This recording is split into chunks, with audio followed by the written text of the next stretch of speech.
เมาตอดอ้ายเสียหลักเมื่อผ่านหาเขาแย่งไป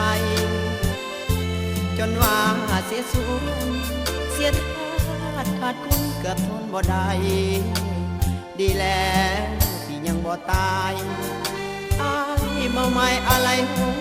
มันเมาเหล้าบ่นาน2-3 วันก็เบาสวงได้แต่เมาขึ้นของหัวใจนานเท่าใดใจก็ลำพันคิดอยากลืมเขาหันเอาเหล้ามาปลอบใจนั้นเมานักคิดหาคือกันทรมานแทนทนไหวเมาใจหายแห้งสิกลัวเมาเหล้าอาการเพ้อปั่นซึมเศร้าบ่สวงเศร้าอับเศร้าเดียวได้ยามกินอาวรยามนอนทุรนทุรายเมาหักหนักกลัวสิ่งใดภูมิต้านใจทำให้พระองค์หลง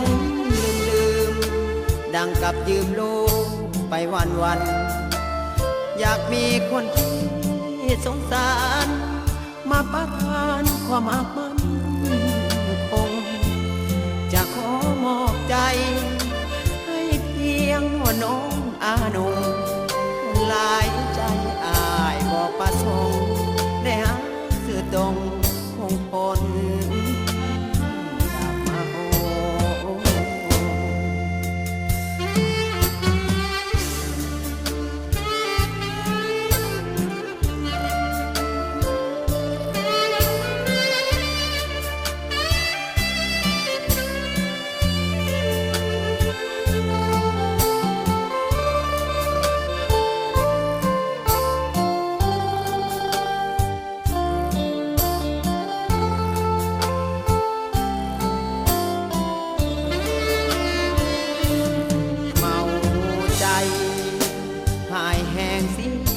เมาเหล้าอาการเพ้อปั่นซึมเศร้าบ่สวงเศร้าอับเศร้าเดียวได้ยามกินอาวรยามนอนทุรนทุราย